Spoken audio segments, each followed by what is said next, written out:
All right. Hi, guys. I am Heidi Escobar, and I'm the Director of Admissions and MDS here at Bethany Retirement Living.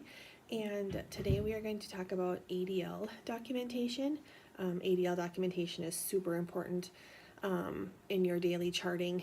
You look in point of care to chart all these things on the residents, and it is all needed, trust us. I know it's a lot of documentation, but it's all very, very important. So I'm going to go through 4 of the ADLs that you document. These are considered the late loss ADLs.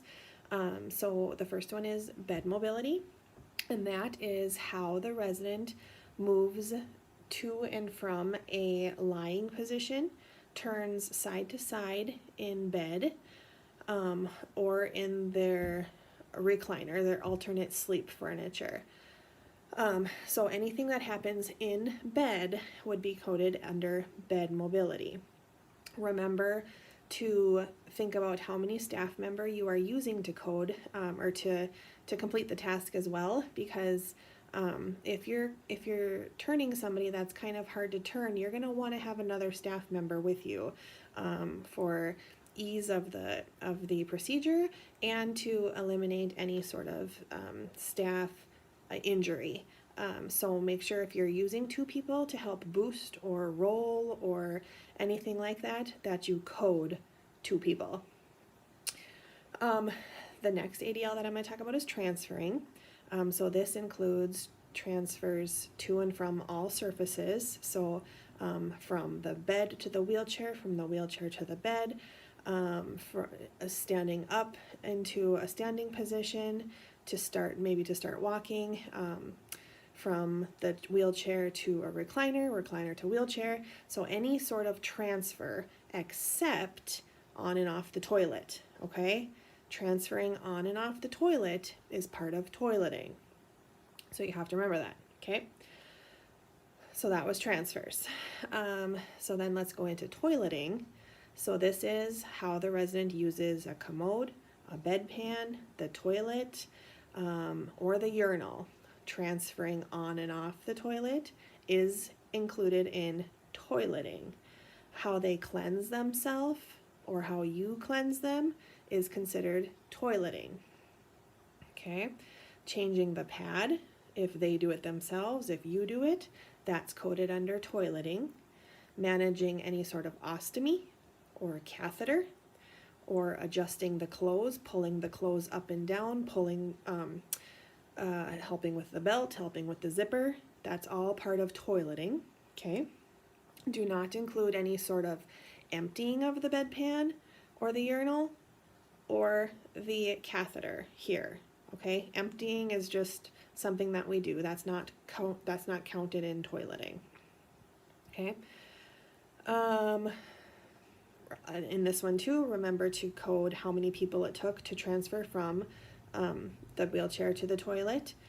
It's part of toileting, not transfers again. Sorry, I've said that a few times, but it's very important. And then the next one is eating that we're going to talk about. This is how the resident eats and drinks regardless of their skill level. So if somebody can feed themselves and don't want to, that you still would count that as you're helping them. If somebody can lift their cup of water but they don't want to, you would count that as you helping them, okay? It's not what somebody usually does. You don't code what they usually are. You code what assistance you provided, okay? So for eating, I just want to highlight a few things.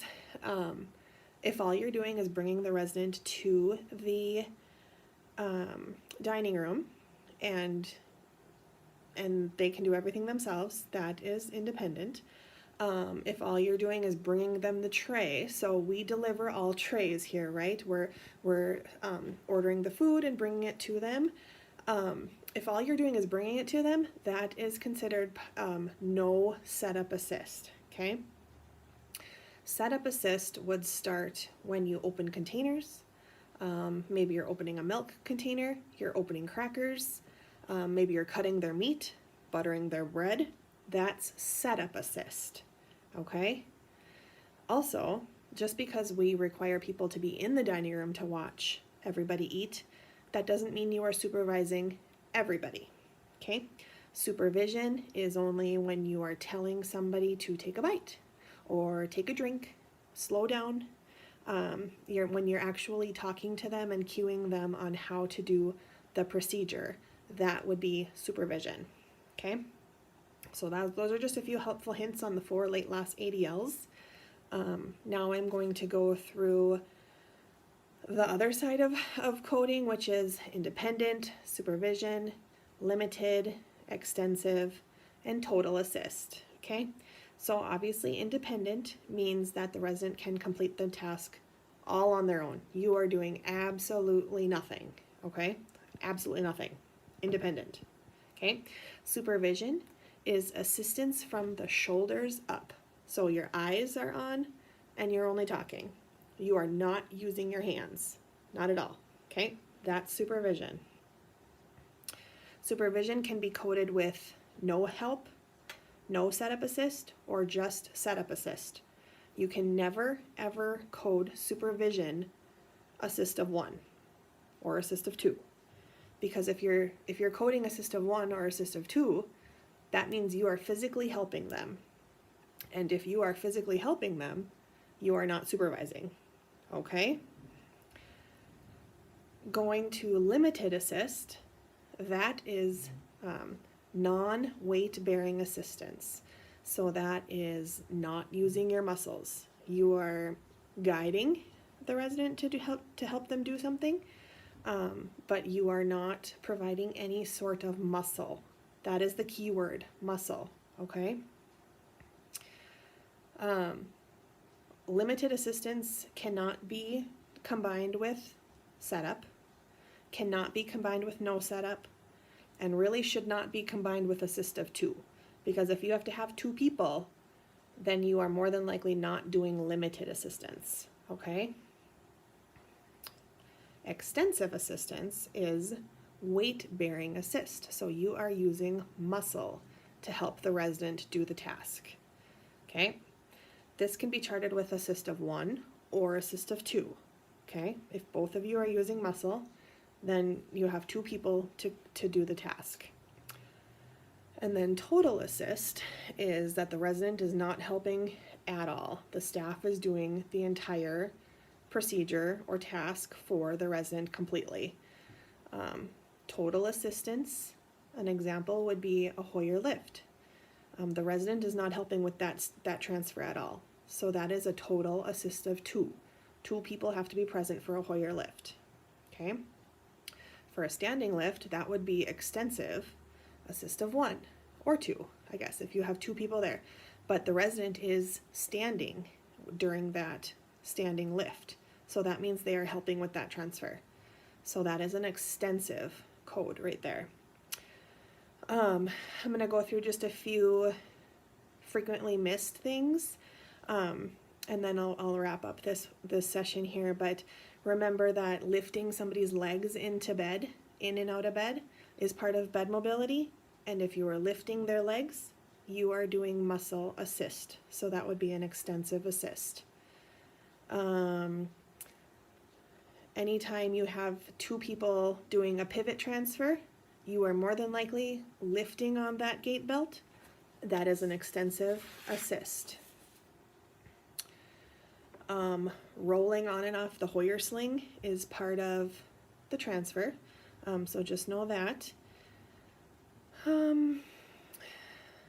If a family member does something or a hospice CNA does something, we can't take credit for that. So that would be an activity did not occur. Remember to do your ADL documentation towards the end of the shift, because we want to make sure that we're capturing all those occurrences that are happening. So you're toileting somebody 2 to 3 times a shift. You're going to want to say they did extensive assist for one person for 3 or more times on my shift, because we want to make sure that we're getting all of those occurrences.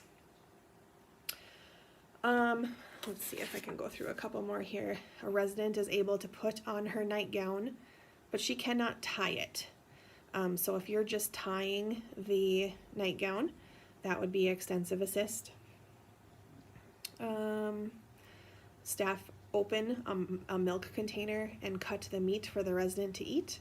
The resident ate everything themselves after that. That would be independent setup assist. Resident is fed by a feeding tube. If the person is completely fed by a feeding tube, that would be total assist of 1. On the flip side of that, if they can also have some food during the day, that would drop it down to extensive assist of 1. So just so you know that. Resident walks to the toilet, undresses, but he cannot pull his pants back up. You are using muscle to pull those pants up, so make sure that you're coding that as extensive assist. Transferring, I think it's just really self-explanatory when you are transferring people. So just remember, muscle assist, extensive. No muscle, that's getting down to the limited. But I think if we're helping somebody transfer, you more than likely should be using muscle assist. So make sure that you're taking credit for everything that you're doing. ADL documentation is so very important. It plays a part in many, many things that we do here. So just making sure that we are coding exactly what you are doing and not what the resident can usually do. I think that's just the most important thing for ADL documentation. If you have further questions, please feel free to reach out to me or any other nurse manager or any MDS coordinator that we have here at the campus. And yeah, the CNA trainers could help as well. So reach out to them. Thanks. Bye-bye.